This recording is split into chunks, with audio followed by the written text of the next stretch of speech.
Hello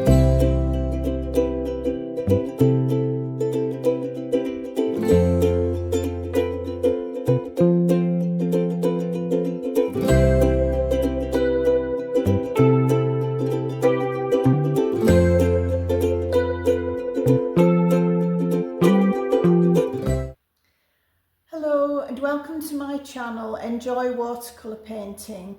I'm Diana, I paint in watercolours, and those of you who watched my last video will know that this image here was created with a very loose method of painting watercolour, mostly wet on wet, and the inspiration, the photograph here, which is very different and very detailed and very small, which isn't good, but I will in the video include a larger version of it, shows the difference, the stage we're at, the stage we would like to achieve, but we want to pick the detail out of this photograph, not use it all, but create an image which has contrast and is more detailed than the watercolour that we see here on the board just now.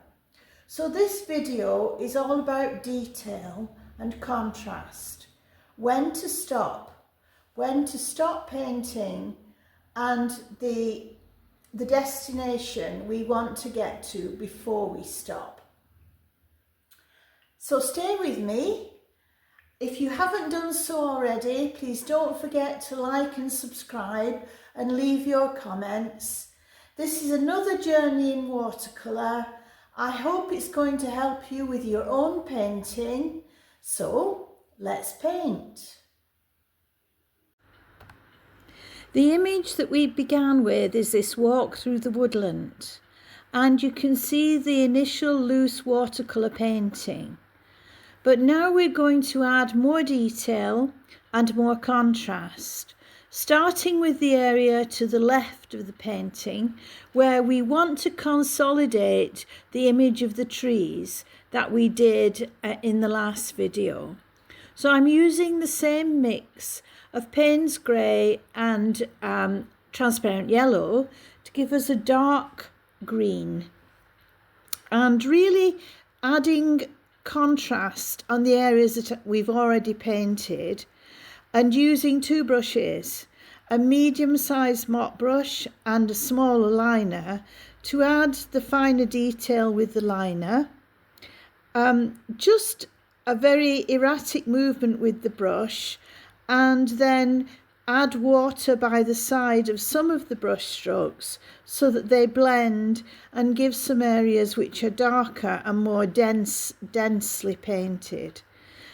And if we look at the image which is in the top right hand corner, you can see that there is a great deal more contrast, and so it does take a while to add that amount of detail, working all the time with that same colour combination. This contrast is important because the more darker contrast you add, the brighter the light will be. So we're washing the colour from time to time with the larger brush and applying it with the zero liner. I'm not following the exact lines of the photograph, but there are pine trees in this photo, and the branches hang down, and it does lend itself to adding the colour in that way, so you have this feeling of the branches drooping under the weight of the leaves, which I think is quite pleasing. And I am observing the fact that the branches meet practically in the middle of the path. But my version of the image is going to be much more open than the photograph that we've seen. But that's what we do. With watercolours, we interpret a photograph. We don't try and copy it. This is the key. And this is something I do emphasise to my painters as well. If we wanted to copy it, we would just take a photocopy of it. It's our interpretation of the image. Now I'm working on the left hand side with the liner brush, just adding more contrast to and thickening the tree trunks because initially they were thinner. You can always thicken them. If you do them thick for a start, you're struggling to make them less afterwards. And I want to apply some contrast between the trees as well. We have an underlying green-yellow background here, which we applied in the loose watercolour painting, which, if you do get a chance to view that video, giving us the bare bones of how we started with this painting, it is useful because it will give you that initial start and showing you how it all began. There we go, adding more contrast now with the liner. And using the yellow brush, which if you recall is an acrylic brush, acrylic flat, to move some of that colour in the focal point, which is hopefully going to direct the eye through along the path. And I'm adding more detail and more contrast here with the liner, just to give the direction of the path. And as you can just about see with the photograph in the left-hand corner, the shadows cross the path here because the trees are creating quite deep shadows. I think our path is a bit wider than the image, but that's okay. It's not an exact copy, as I've already said. And there's grasses in the middle of the path, so I'm applying more green now here and taking it down the centre of the path using a mop brush, but working quite loosely with the colour.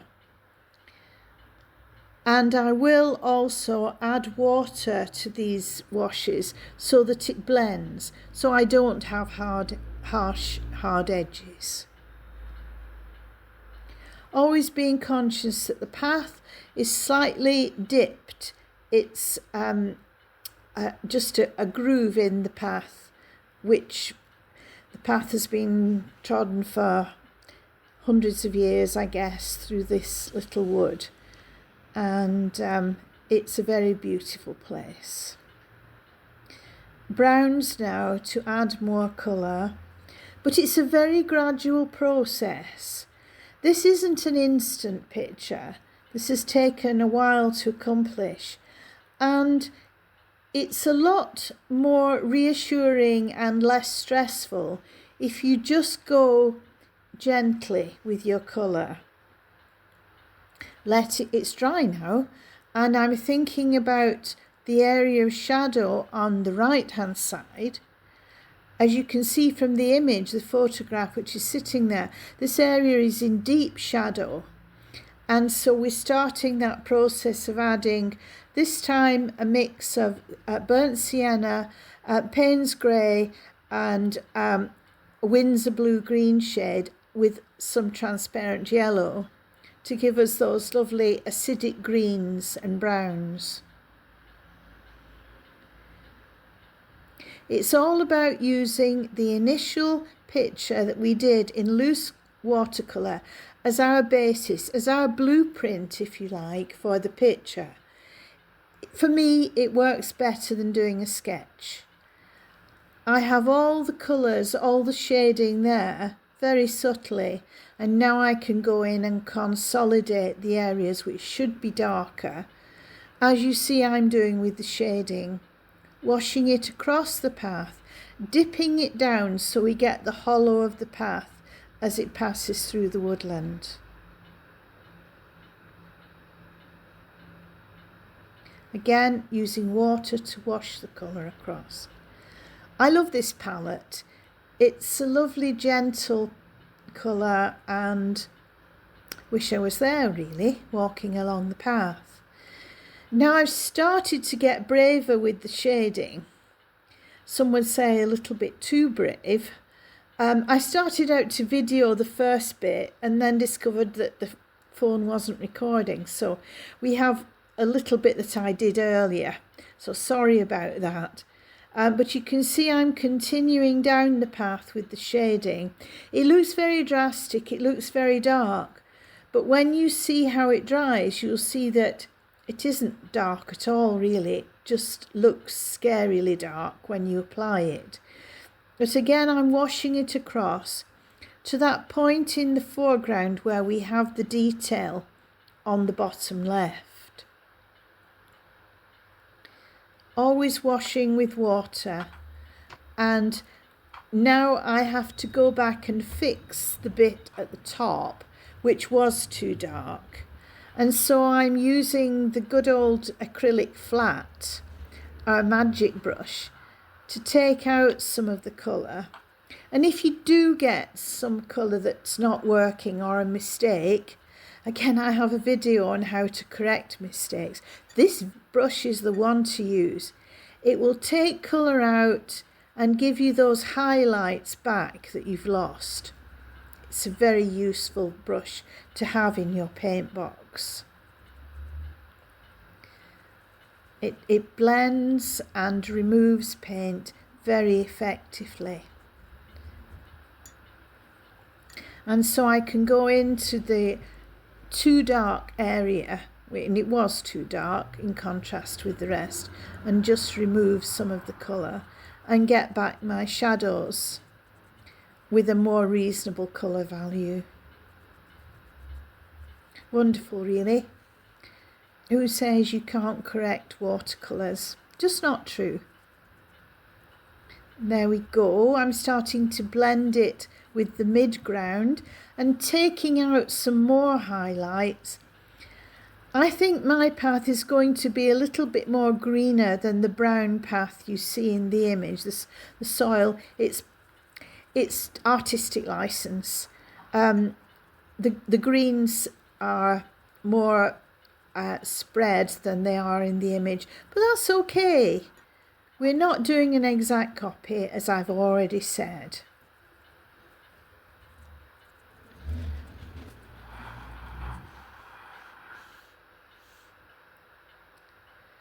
Now I've got a smaller brush just to start to add some detail in the foreground.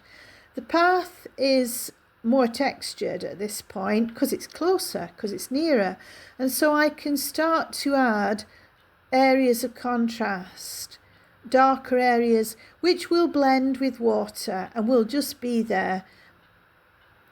I may go back after the picture is finally dry to add more detail there. Haven't decided yet, but I'm using this brown line now. This is the limit of the shading on the right hand side because the area to the left is lighter, and I want that brown line as a guide to know where to take my shading to.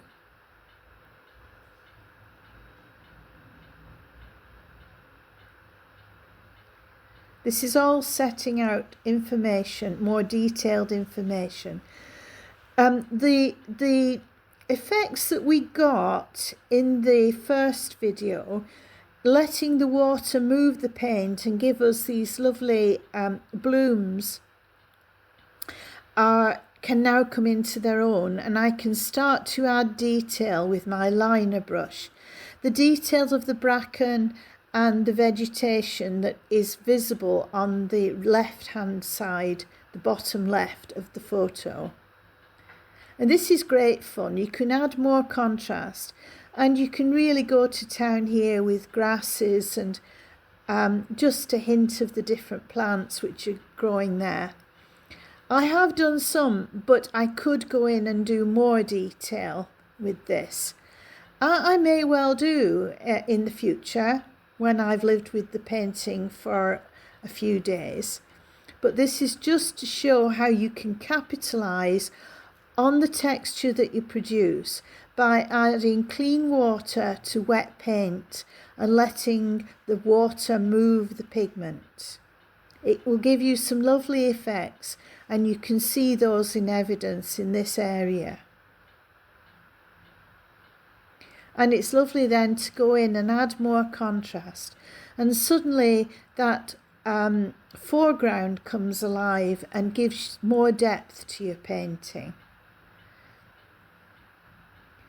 All the colours must be ready to use on the palette, the browns and the greens, and it's good to have two brushes to use, your liner brush, and you can really do some stems, very delicate stems as you see I'm doing now, and add more shading. Really quite pleased with that bit really, it's working out very well.